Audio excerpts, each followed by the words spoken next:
పిల్లలకి స్కూల్ పాఠశాలైతే పేరెంట్స్‌కి స్కూల్ పేరెంట్స్‌శాల.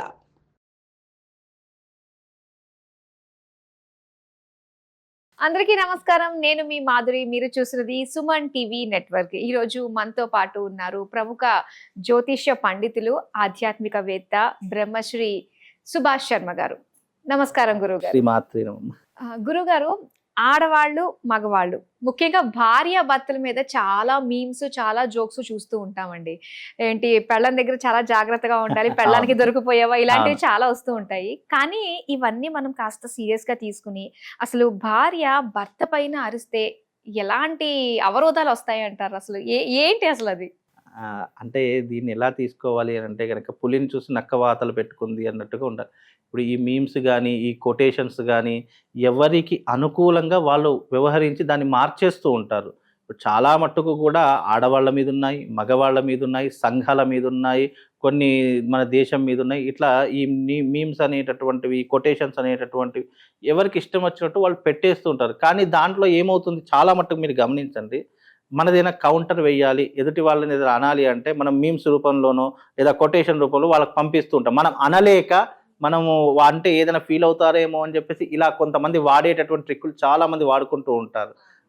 అలా కాబట్టి ఇవన్నీ కూడా ఎప్పుడైనా కూడా గుర్తుపెట్టుకోండి, ఏ స్త్రీ అయితే ఒక పురుషుడి మీద అరవడం కానీ, లేదు అని అంటే అతన్ని దూషించడం కానీ, ఏదైనా లేనిపోని మాటలు అనడం అనేటటువంటి జరిగింది అని అంటే గనక ఆ ఇంట్లో అనర్థాలున్నాయి, ఆ ఇంట్లో జ్యేష్ఠాదేవి కూర్చుంది, ఆ ఇంట్లో దారిద్ర్యం తాండవిస్తుంది అని శాస్త్ర నిర్ణయం అట.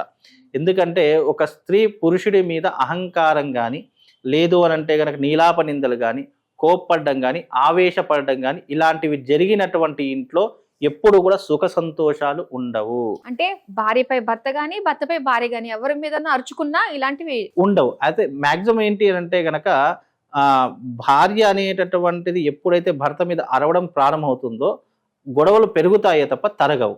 అదే ఒకవేళ భర్త అరిచారనుకోండి, ఆ మట్టుకు మాత్రమే గొడవలు ఉంటాయి, తర్వాత సమసిపోయేటటువంటి అవకాశాలు ఉంటాయి.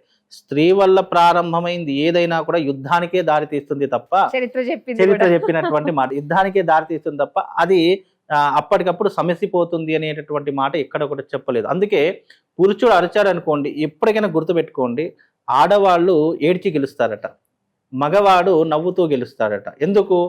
మగవాడు నవ్వాడు అనుకోండి, అందుకే శాస్త్రంలో ఒక మాట ఉంది, ఏడ్చే మగవాడిని నమ్మొద్దు, ఆ నవ్వేటటువంటి ఆడవాళ్ళని నమ్మొద్దు అని చెప్పి. ఎందుకు అని అంటే గనక స్త్రీకి ఉన్నటువంటి ఒక పద్ధతి ఏంటి అంటే, స్త్రీ ఏడ్చైనా గెలుస్తుందట, బాధపడైనా గెలుస్తుంది అనేటటువంటి శాస్త్రము. పురుషుడు బాధపడలేడు, తన యొక్క భావోద్వేగాలను వ్యక్తపరచలేడు. ఎప్పుడైనా గుర్తుపెట్టుకోండి, పురుషుడు కష్టపడ్డా, బాధపడ్డా, ఏది చేసినా అది కుటుంబం కోసమే అని ఎవరైతే ఆలోచిస్తారో ఆ కుటుంబం ఎప్పుడు కూడా హ్యాపీగా ఉంటుంది. ఈ మీమ్స్, ఈ జోక్స్ ఇవి ఎప్పుడైతే ఆడవాళ్ళు ప్రారంభం అయిపోయాయో చాలా మంది ఏమనుకున్నారు, అరే జంట అంటే వీళ్ళలాగా ఉండాలి, చూసారు ఎంత హ్యాపీగా ఉందో, ఎంత మంచిగా నవ్వుకుంటూ మాట్లాడుకో, ఒకళ్ళ మీద ఒకళ్ళు జోక్స్ వేసుకుంటున్నారు. జోక్స్ అనేటువంటి ఇంటి వరకు పరిమితం అయితే ఏం కాదు, 10 మందిలో ఉన్నాయనుకోండి, అవి ఏమవుతుంది అంటే పులిని చూసి నక్క వాతలు పెట్టుకున్నట్టు, అయ్యో వాళ్ళు చూసారు ఎంత హ్యాపీగా, వాళ్ళలాగా మనం ఎవ్వరు ఒకరిలా ఒకరు ఉండలేరు. ఎవరి భావన వాళ్ళది, ఎవరి వ్యత్యాసం వాళ్ళది. కాబట్టి ఈ జోక్స్, ఈ మీమ్స్, పురుషుడి మీద అరవడము ఇవి ఎప్పటికైనా విడిపోవడానికి దారి తీస్తాయి. కాబట్టి నువ్వు జోక్స్ వేసుకున్నావు 4 గోడల మధ్య, ఎవ్వరూ లేనప్పుడు నువ్వు తిట్టుకో, కొట్టుకో, జోక్స్ వేసుకో, ఏదైనా చేసుకో, ఎవ్వరు పట్టించుకోరు. కానీ నీ ముందర 2, 3 ఉన్నారు, ఒక 10 మందిలో నువ్వు వెళుతున్నావు అంటే భర్త గౌరవాన్ని నిలబెట్టవలసిన బాధ్యత ఒక స్త్రీకి మాత్రమే ఉంటుంది, ఇంకా ఎవ్వరికీ ఉండదు. పురుషుడు పరాయి స్త్రీతో బాగా మట్టుకు తిరుగుతున్నాడు అనడానికి రీజన్ ఏంటి అంటే, ఇంట్లో నీ యొక్క ప్రవర్తన బాగలేదు అనుకున్నప్పుడే ఒక పురుషుడు వేరే స్త్రీకి వ్యామోహిస్తాడు, వేరే స్త్రీ యొక్క అలవాటు పడిపోతాడు, వేరే స్త్రీ యొక్క మాయలో పడిపోతాడు అనడానికి నిదర్శనం చాలా రకాలుగా ఉంది. చాలా మట్టుకు ఫోన్లు చేసి కూడా మా ఇంట్లో మా భార్యతో సఖ్యత లేదండి, ఇంట్లో మా భార్య ఎప్పుడు విరుచుకు పడిపోతుంది, నేను ఇంట్లోకి వెళ్ళగానే నన్ను తిడుతుంది, ఇంట్లోకి వెళితే డబ్బు డబ్బు అని హింసిస్తుంది, వేధిస్తుంది, ఇలా చాలా మట్టుకు చెప్పినటువంటి దాఖలు చాలా మట్టుకు ఉన్నాయి. అకార్డింగ్ టు ఆస్ట్రాలజీ కూడా ఇలాంటి కేసులు చాలా మట్టుకు రావడం జరుగుతుంది. అంటే బికాజ్ వాళ్ళ యొక్క ప్రవర్తన ఏంటి, అది స్త్రీకైనా కావచ్చు, పురుషుడికైనా కావచ్చు, వాళ్ళ బాండింగ్, వాళ్ళ అండర్స్టాండ్ అనేటటువంటిది పరిమితులు ఎప్పుడూ దాటకూడదు. నువ్వు మీమ్స్ పెట్టో, లేదంటే కొటేషన్స్ పెట్టో, లేదా జోక్స్ వేసుకుంటూ నీ ఎప్పుడైతే అతి ఎప్పుడైతే ప్రవర్తిస్తామో అది గతి తప్పుతుంది అని శాస్త్రము. ఎంతవరకు వెయ్యాలి నీ భర్త మీద అనేది నువ్వు ఆలోచన చేసుకొని నువ్వు మాట్లాడే తీరు కానీ నువ్వు చేసే జోక్స్ కానీ అది పరిమితి దాటకూడదని శాస్త్రము. అందుకే ఎప్పుడైనా గుర్తుపెట్టుకోండి, భర్తను 10 మందిలో ఉన్నప్పుడు నువ్వు గౌరవించే విధానాన్ని బట్టే నీ భర్త గౌరవం పెరుగుతుంది. అలాగే భర్త యొక్క పని ఏంటి, నీ భార్యను నువ్వు ఎంత గౌరవిస్తున్నావు, ఎంత చక్కగా మాట్లాడుతున్నావు, ఏ రకంగా బిహేవ్ చేస్తున్నావు భార్యతో అనేది నీ భార్య యొక్క గౌరవం నిలబడుతుంది. కాబట్టి ఈ రెండూ కూడా సమానంగా ఉంటే నువ్వు ఎన్ని జోక్స్ వేసుకున్నా ఎన్ని మీమ్స్ వేసుకున్నా అది నీకు ఆదర్శంగానే కనిపిస్తుంది తప్ప 10 మందిలో అది చులకనగా అనిపించదు. చాలామంది పెళ్ళికి వెళ్ళినప్పుడు కానీ ఫంక్షన్స్ వెళ్ళినప్పుడు కానీ చలాకీగా మాట్లాడుకుంటూ ఉంటాం. అది కొంతమందికి నచ్చుతుంది, కొంతమందికి నచ్చదు. అది హాస్యం కాస్త ఏమైపోతుందంటే సీరియస్ అయిపోతుంది కొన్ని సందర్భాల్లో. కాబట్టి దీన్ని ఎంతవరకు అనేటటువంటిది ఉండాలి అనేటటువంటి భార్యాభర్తలు ఆలోచన చేసి పెట్టుకుంటే అన్ని రకాలుగా బాగుంటుంది అని శాస్త్రము. కాబట్టి దీన్ని జోక్స్ వరకే ఉంచండి, మీమ్స్ వరకే ఉంచండి. నువ్వు దాన్ని సీరియస్గా తీసుకొని కొటేషన్ దాకా వెళ్ళి దాన్ని నువ్వు సీరియస్గా తీసుకొని ఇది అలా అది ఇలా, దానివల్ల చాలా మట్టుకు జంటలు విడిపోయిన సందర్భాలు కూడా ఉన్నాయి. నువ్వు అంటే చిన్న ఇది చూసారు అంటే మీరు అన్న దాంట్లో చిన్న మీమ్ పంపించినా లేదంటే చిన్న కొటేషన్ పంపించినా ఇది నాకెందుకు పెట్టాడు, దీంట్లో నా ప్రమేయం ఏముంది అని ఆలోచించి దానివల్ల రాద్ధాంతం జరిగి దానివల్ల గొడవలు జరిగి ఇలా పెడుతున్నాడు, ఇలా నన్ను కించపరుస్తున్నాడు అనుకున్న జంటలు కూడా విడిపోయిన దాఖలు చాలా ఉన్నాయి. అందుకే కొటేషన్ చూసో మీమ్స్ చూసో అనవసరంగా ఇబ్బంది పడకండి. దాన్ని ఇతరులకు పంపించాలని మీరు అనవసరంగా ప్రయాస పడకండి. దాన్ని అంతవరకే ఉంచండి. ఇప్పుడు సినిమాలో చూసినట్టుగా నేను హీరోని, వాడు 10 మందిని కొట్టాడు కదా నేను కూడా 10 మందిని కొడతాను అనేటటువంటి ఆలోచనలు తీసేయండి.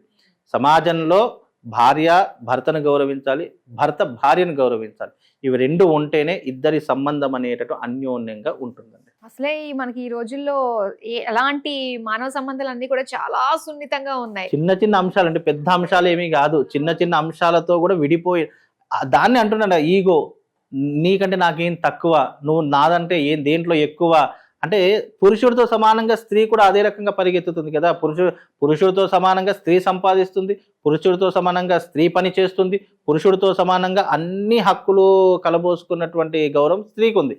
కానీ స్త్రీకి కొన్ని పరిధులు ఉన్నాయి, పురుషుడికి అలాంటి పరిధులు ఎక్కడ కూడా లేవు, శాస్త్రంలో కూడా పెట్టలేదు.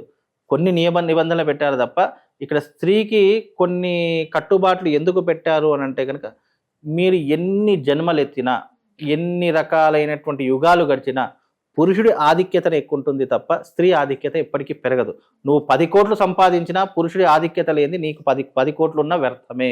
నీ జీవితంలో నువ్వు ఎన్ని సుఖ సంతోషాలు అనుభవిద్దాం అనుకున్నా నీ పక్కన నీ భర్త లేకపోతే అవన్నీ శూన్యంతో సమానము. కాబట్టి సుఖభోగాలు ఎప్పటి వరకు ఉండాలో అప్పటి వరకు ఉంటాయి.